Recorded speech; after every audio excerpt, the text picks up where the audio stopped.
Good morning everyone. अभी हाल ही में America के द्वारा इंटरनेशनल रिलीजियस फ्रीडम रिपोर्ट जारी की गई है, जिसमें पाकिस्तान, चीन समेत 12 देशों को इस लिस्ट में शामिल किया गया है। तो इसमें जो पाकिस्तान है, पाकिस्तान का कहना यह है कि जिस तरीके से इंडिया में माइनॉरिटीज के साथ वायलेंस होता है तो उनको भी इसमें शामिल कीजिए। तो इसमें जो यूएसए ने इस चीज़ को मना कर दिया है कि हम उनको शामिल नहीं कर सकते, क्योंकि दुनिया की जो सबसे बड़ी डेमोक्रेसी है उनको हम शामिल नहीं कर सकते, क्योंकि वो दुनिया की सबसे लार्ज पॉपुलेस्ट डेमोक्रेसी है। वहाँ पे दुनिया की सबसे ज़्यादा अगर कोई डेमोक्रेसी है जिसमें सबसे ज़्यादा निवास करते हों तो वो अकेली इंडिया है। तो इस तरीके से उन्होंने इस चीज़ को खारिज कर दिया है। तो इस तरीके से उन्होंने कंसर्न जताया है कि इंडिया को भी आप शामिल कीजिए। तो इस तरीके से जो रिपोर्ट निकल के आ रही है उसमें ये बोला गया है कि US not to put India on list on national violence religious freedom report. इस तरीके से वहाँ पे जो आर्टिकल पब्लिश किए जा रहे हैं, इसमें यह भी बोला जा रहा है कि India not on US list on countries violating religious freedom report. इस तरीके से वहाँ पे बोला जा रहा है। अब मैं हाल ही में अगर मैं बात करूँ तो हाल ही में बहुत सारे घटना चक्र हुए हैं। इसमें अगर मैं मैप की अगर मैं बात करूँ तो इंडिया की जितनी भी नेबरिंग कंट्रीज हमें देखने को मिलती है, वहाँ पे या तो हमें ये एक डिक्टेटरशिप हमें देखने को मिलती है, या वहाँ पे एक ऐसा सिंगल पार्टी सिस्टम देखने को मिलता है जहाँ पे एक ही शासक बहुत टाइम से रूल कर रहा होता है। तो हमें प्रॉपर डेमोक्रेसी देखने को नहीं मिलती कि लगातार वहाँ पे जो सत्ता हो चेंज होती जाए।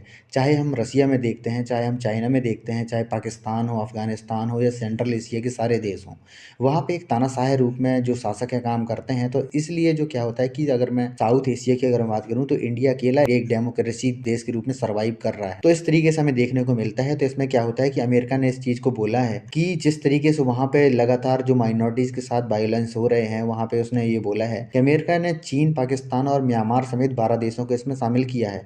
उन्होंने ये कहा है कि धार्मिक स्वतंत्रता की मौजूदा जो स्थिति है वहाँ पे, उसको लेकर विशेष चिंता वाले देश घोषित किया गया है। उन्होंने कहा है कि जिस तरीके से धार्मिक आस्था के नाम पर लोगों का उत्पीड़न किया जाता है, बिना किसी बात के उनको जेल में डाल दिया जाता है, यहाँ तक कि धार्मिक आधार पर उनकी हत्या भी कर दी जाती है। अगर मैं पाकिस्तान की बात करूँ तो पाकिस्तान की एक रिपोर्ट अभी जारी की गई है, यूएसए के द्वारा ही रिपोर्ट अभी जारी की गई थी।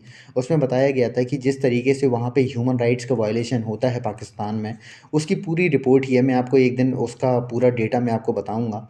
उसमें यह बोला गया था कि जिस तरीके से वहाँ पे वुमेन्स के जो राइट्स हैं एकदम ख़त्म कर दिए गए हैं, वुमेन्स को वहाँ पे कोई राइट्स नहीं होते। और जिस तरीके से माइनॉरिटीज़ या तो उनको मारा जाता है, या माइनॉरिटीज़ के साथ वहाँ पे अत्याचार किए जाते हैं, और उनका जो धर्म है, धर्मांतरण भी उनका किया जाता है कि या तो आप मुस्लिम बन जाओ या फिर आपको मार दिया जाएगा। इस तरीके से वहाँ पे होता है। और जिस तरीके से वहाँ पे लोगों का अपहरण किया जाता है, इस तरीके से भी उनकी पूरी रिपोर्ट ही उन्होंने पब्लिश की है। ह्यूमन राइट्स वायलेशन को लेकर उन्होंने अपनी रिपोर्ट जो पब्लिश की है पाकिस्तान को लेकर। अगर मैं चाइना की बात करूँ तो चाइना में उन्होंने ये बोला है कि जिस तरीके से उइगुर मुस्लिमों का जीनोसाइड उन्होंने किया है, लगभग ये रिपोर्ट बताई जा रही है कि लगभग 10 लाख से ज़्यादा जो ये उइगुर मुस्लिम है उनको मार दिया गया है। और उनकी जो मस्जिद है, मॉस्क होती हैं, मॉस्क को संस्कृति के आधार पर उनको चेंज ही कर दिया है, उनका स्ट्रक्चर ही चेंज कर दिया है। तो इस तरीके से उन्होंने बताया है। और उन्होंने ये बताया है कि जिस तरीके से चाइना ने जो वहाँ पे प्रदर्शन हो रहे हैं, तो जिस तरीके से उन्होंने दबाया है उस चीज़ को लेके, तो उस तरीके से भी उन्होंने ये रिपोर्ट जारी की है। और उन्होंने ये भी बताया है कि इसमें ये बताया है कि वे राजनीतिक लाभ के अवसरों का फायदा उठाने के लिए लोगों की धर्म या आस्था की स्वतंत्रता का गला घोंटते हैं। और ब्लिंकन ने यह भी कहा है कि आर्थिक सुरक्षा को कमजोर करती है उनकी, और राजनीतिक जो स्थिरता होती है उसको उसको खराब करती है, उसकी खतरा को भंग करती है। और जो क्या होता है कि अमेरिका इन दुर्व्यवहारों का समर्थन नहीं करता। इस तरीके से उन्होंने अपनी रिपोर्ट इसमें जारी की है। और उन्होंने किन किन देशों को इस लिस्ट में शामिल किया है वो मैं आपको बताता हूँ। तो ब्लिंकन ने क्या होता है कि जो ये रिपोर्ट जारी करता है वो करता है, जो कि विदेश मंत्रालय जो होता है, विदेश मंत्री जो उनके थे, ब्लिंकन ने यह रिपोर्ट जारी की गई है। और इस रिपोर्ट की जो शुरुआत होती है 1998 से, यह रिपोर्ट हर साल जारी की जाती है। 2021 का डेटा भी मैं आपको बताऊंगा। तो 2022 की जो ये लिस्ट है, इसमें कौन कौन से देश शामिल किए गए हैं। तो इसमें जिस तरीके से अभी जो तख्ता पलट किया गया है म्यांमार में, तो म्यांमार को शामिल किया गया है, चीन को शामिल किया गया है, क्यूबा है, इरिट्रिया है, ईरान है, निकारागुआ है। निकारागुआ एक सेंट्रल अमेरिकाई देश है, उसको भी शामिल किया गया है। इसके बाद जो नॉर्थ कोरिया उसको शामिल किया गया है, पाकिस्तान को शामिल किया गया है, रूस, जो सऊदी अरब है इसको शामिल किया गया है, तजाकिस्तान और तुर्कमेनिस्तान। ये सारे देश हैं, इनको क्या होता है कि फ्रीडम के जो कंसर्न की लिस्ट में इसको शामिल किया गया है। अगर मैं बात करूं तो इस तरीके से जो क्या होता है कि यूएस की जो फ्रीडम रिपोर्ट है जारी की जाती है, और इसमें ये सारे देश जो हैं, इन सारे देशों को इसमें रखा गया है। और ये जो उनकी रिपोर्ट है 2022 की, ये जारी की गई है, 2 दिसंबर को जारी की गई थी। और उन्होंने क्या होता है कि कुछ देशों को निगरानी की सूची में रखा है। उन्होंने ये कहा है कि जिस तरीके से यहाँ पे धार्मिक स्वतंत्रता के गंभीर उल्लंघन हो रहे हैं, उनको लेकर उनको बर्दाश्त नहीं किया जाएगा। उन्होंने इस इसकी निगरानी सूची जारी की है, जिसमें अल्जीरिया और मध्य अफ्रीका गणराज्य और कोमोरोस और वियतनाम को इसमें रखा गया है कि आपको हम जिस तरीके से धार्मिक स्वतंत्रता के आधार पर उनका जो वायलेशन किया जा रहा है, उसको लेके इनको निगरानी की सूची में रखा गया है।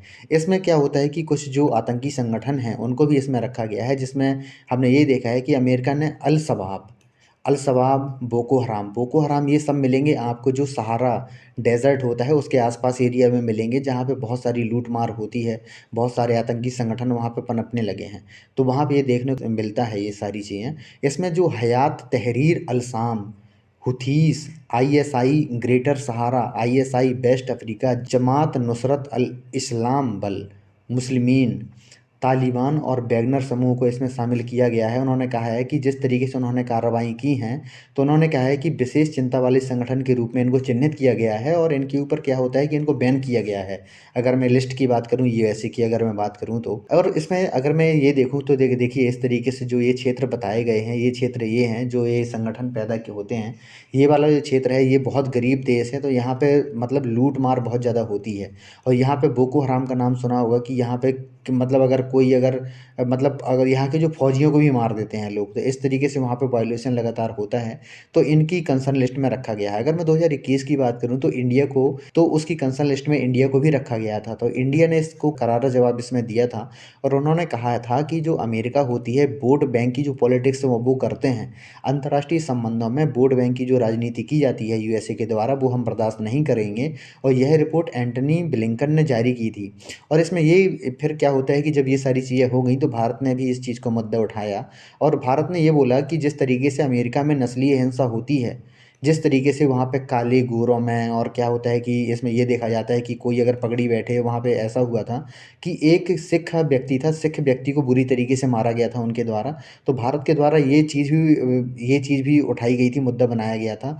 और जिस तरीके से वहाँ पे लोगों के ऊपर जो फायरिंग की जाती है, बच्चे इस तरीके से हरेस किए जाते हैं, जिस तरीके से वहाँ पे गन वायलेंस होता है, उस चीज़ को भी भारत ने उठाया था। जिस तरीके से 2021 में ये सारी रिपोर्ट जारी की थी, तो इसके बाद जो भारत के विदेश मंत्रालय के द्वारा ये डॉक्यूमेंट जारी किया गया था, जो क्या अमेरिका के जो इस फ्रीडम इंडेक्स को एकदम खारिज कर दिया गया था कि ऐसी चीज़ें भारत में नहीं होती हैं। और अगर हमारे यहाँ कुछ भी होता है तो उसके लिए प्रॉपर हमारे यहाँ जो स्वतंत्र न्यायपालिका होती है वो हर चीज़ को देखती है और इस चीज़ को पक्ष में और विपक्ष को सारे तर्कों को देखती है। अगर कोई इस चीज़ के लिए दोषी पाया जाता है तो उसको कड़ी सजा दी जाती है। और इसके बाद हमने ये भी देखा है कि जो भारत के विदेश मंत्री हैं एस जयशंकर साहब, उन्होंने भी इस चीज़ को मुद्दा उठाया था कि जिस तरीके से आपके यहाँ भी वायलेंस होता है, जिस तरीके से आप हमारे देश में जो माइनॉरिटीज़ होती हैं उनके अत्याचार के ऊपर जिस तरीके से आप चिंतित हैं, हम भी आपके यहाँ पे जो माइनॉरिटीज़ होती हैं, जिस तरीके से आपके यहाँ भी वायलेंस होता है, हम भी आपके यहाँ पे चिंतित हैं।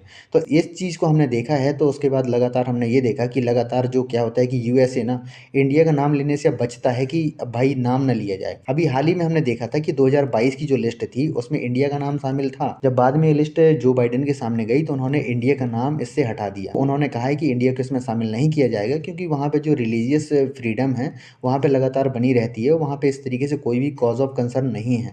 अगर होती भी हैं तो वहाँ पे जुडिशरी काम करती है, जो स्वतंत्र न्यायपालिका है, वो अगर कोई वायलेशन करती है तो फिर हम इस चीज़ को हम देख सकते हैं। और वहाँ पे क्या होता है कि हमारे यहाँ पे प्रॉपर एक सिस्टम होता है। अगर किसी के साथ में कुछ भी अत्याचार होता है तो हमारी पुलिस इन्वॉल्व होती है, जो हमारी अथॉरिटीज़ होती हैं जो इस स्तर में काम करती हैं वो सारी इन्वॉल्व होती हैं। तो इस तरीके से तो भारत ने इसमें कड़ा जवाब दिया था। अगर 2021 की रिपोर्ट की अगर मैं बात करूँ तो आशा करता हूँ कि आपको वीडियो अच्छा लगा होगा। अगर आपको वीडियो अच्छा लगा हो तो प्लीज़ इसको लाइक कीजिए, सब्सक्राइब कीजिए एंड शेयर कीजिए। धन्यवाद।